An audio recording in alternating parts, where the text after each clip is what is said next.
so, I don't, frustrated, angry, I don't know. A friend of mine, cancer friend of mine, was recently diagnosed with COVID.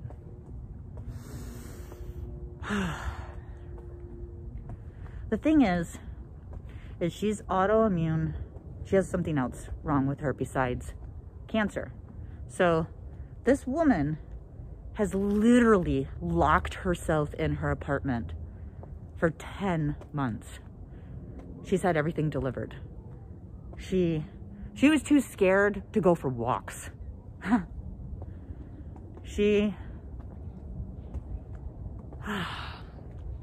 you know how she got it? Going for treatment.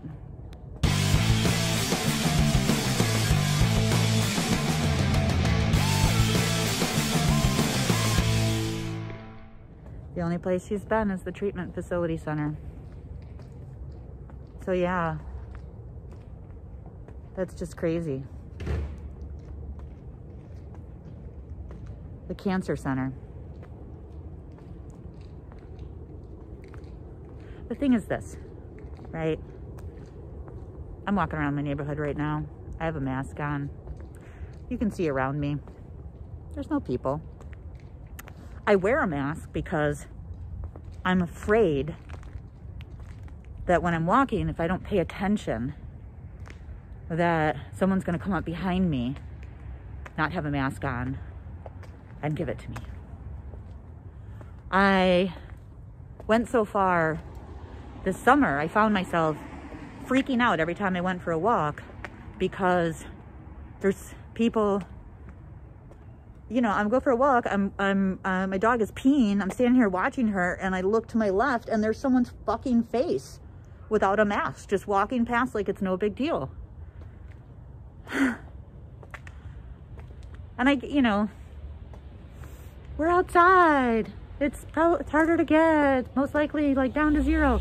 Well, you know what? I have fought like a motherfucker to be here. I'm not gonna let COVID take me out.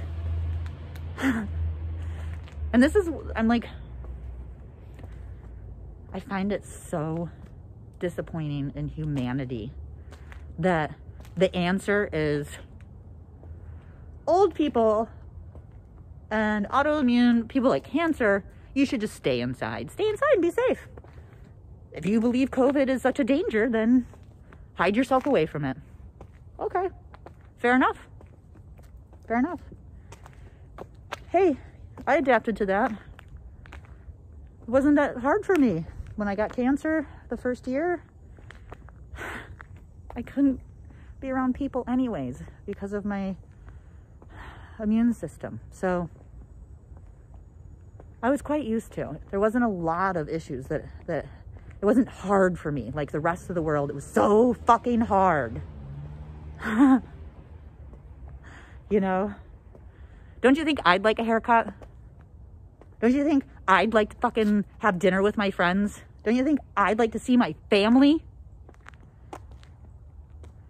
And when COVID first started happening, and we obviously, because of me, are very, very strict.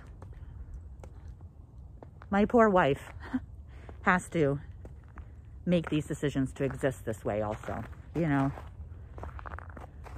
It's the caretaker too. But, okay, that's what we had to do. And we had to do it so that I didn't get it. And then also, you know, you don't want to give it to someone else. Because we're in a community where we care about one another. We only exist because we all paid for this fucking sidewalk. We all paid for that fucking road. The water, the electricity, it's a communal thing, motherfuckers. And I'm part of this community. And the answer is not that we should just hide inside.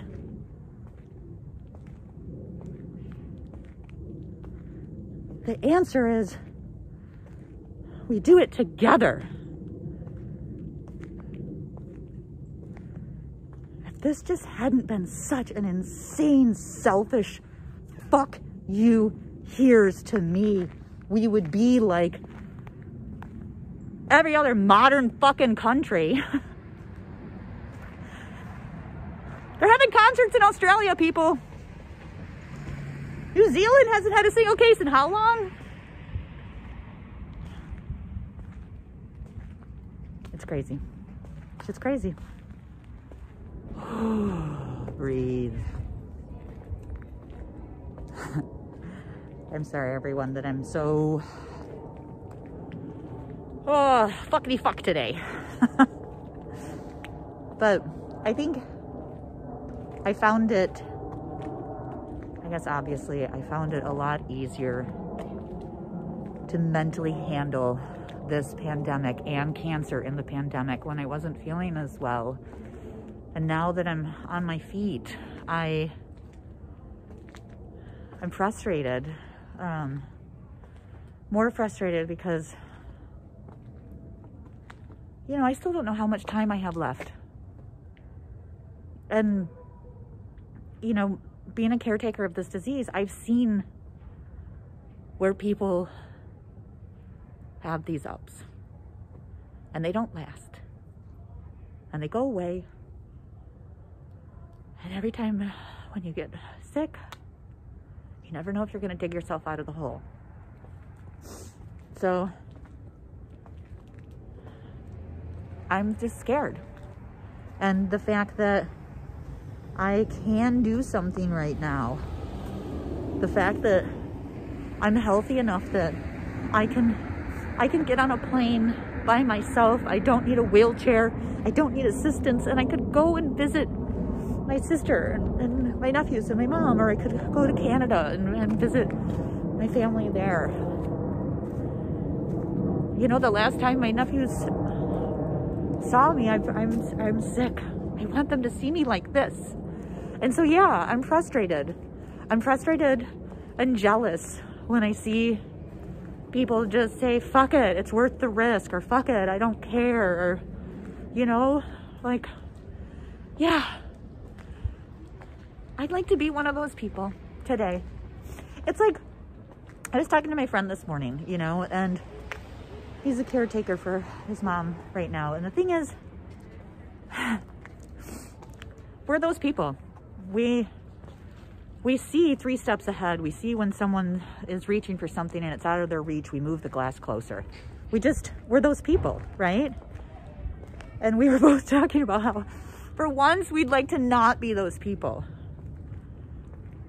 I'd like to be that person that walks down the street and is totally unaware of everyone around them. How fucking liberating must that be? Because let me tell you, even before COVID, I live in a city. I'm very aware at all times who the fuck is around me. I'm a woman. Do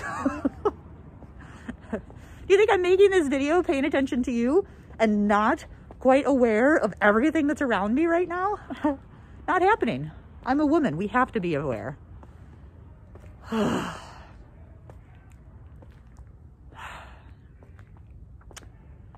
Adapting. Being able to adapt. That's my superpower. That's what's keeping me alive. It's going to keep me going through COVID. And I'm going to find ways. I'm going to find ways. There are ways that I'm going to be able to find joy and get quality out of my days. There's going to be a way. You know what I want to say sometimes? Sometimes I want to say to people, you stay the fuck home. Because you know what? You might have another 10, 20, 30, 40, 50 years to enjoy this lovely life. But not I. Selfish motherfuckers. Okay. Breathe, breathe, breathe, breathe.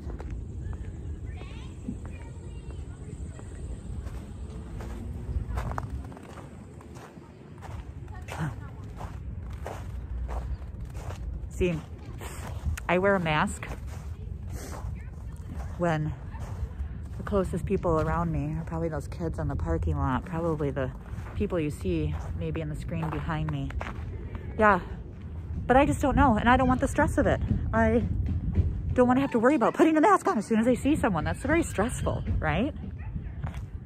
And I'll be honest, My dog's leash is 6 feet. And if there's someone walking towards me that doesn't have a mask on, I let her be aggressive to the end of that 6 feet. I don't care. Get the fuck away from me. I'm tired of begging for my life. I'm tired of begging for my space.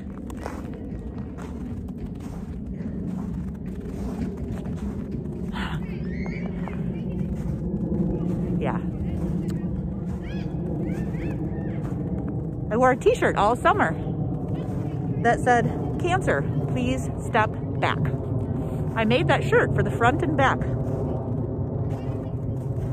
And it was for my own stress level, so that when I went for a walk, hopefully people would see that and not come close to me.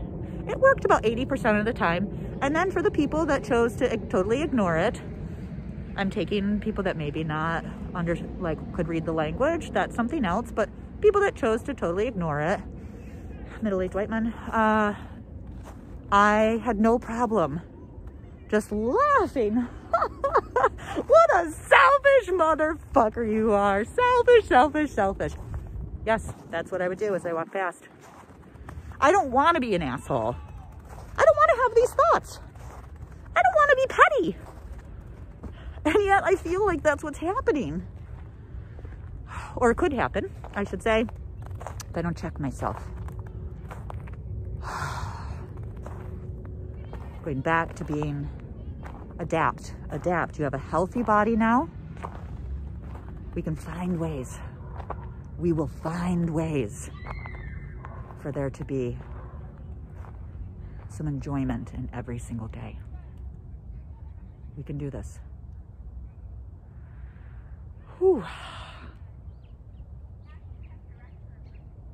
Well, I guess you guys have a lot to look forward to, right? Because what the fuck does that mean? I guess we'll find out.